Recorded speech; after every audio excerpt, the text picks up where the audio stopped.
Hello and welcome back to my video series. Today's topic will be covering how to land on buildings. Landing on buildings, in some aspects, is a lot like a pinnacle landing, hence why that video came before this one. However, as you may have guessed, landing on buildings is a lot more difficult. The main reason being is how ground effect works. Unlike landing on the slope of a hill, ground effect will take place the moment you fly over the roof of the building. This means that you will have to predict when you need to drop collective to adjust for ground effect. On top of that, you also need to predict your cyclic and anti-torque movements ahead of time. And that's what makes landing on buildings so difficult, but well possible. Generally speaking, there are two kinds of roofs that you'll be landing on, those two being flat roofs and slanted roofs. Regardless of what roof you're landing on, the approaches are the same. The differences are in how you perform your landing. Picture the roof as a space just wide enough for the helicopter, surrounded on all sides by a sheer cliff. Come in as you would a pinnacle landing.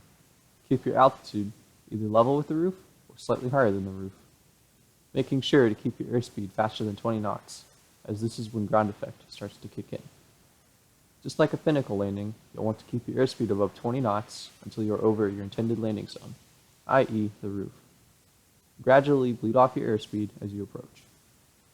Right before you go over the roof, you'll want to flare in hopes of reducing all of your airspeed. If performed correctly, you've either landed or are just hovering above the roof. Don't be discouraged if you are having trouble. This is pretty much the hardest type of landing a pilot will have to do. Just like all landings, this is just a big game of airspeed management. However, what sets this apart from everything else is if you mess up your airspeed management, you will crash the helicopter. There is very little room for error when it comes to landing on buildings. Now let's talk about the differences between a flat roof and a slanted roof. As stated before, the only major difference is when you are ready to land.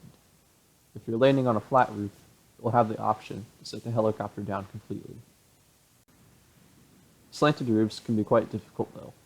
In some cases, you can set the helicopter down. However, a majority of the time, you'll be performing a hovering landing. Slanted roofs also come with the added risk of pivoting off the roof on takeoff. If you planted your nose into the roof, as you would a pinnacle landing, you need to be sure that when you take off, your skids aren't in contact with the roof. If they are, the skids will act as a pivot point, and the helicopter will flip and destroy itself. Each landing zone is different and has unique challenges to it. And so, you need to learn to identify your hazards and avoid them appropriately. Under normal circumstances, you don't have to worry if you miss your spot by a few feet. However, when landing on roofs, a few feet can be the difference between a successful landing or an embarrassing failure.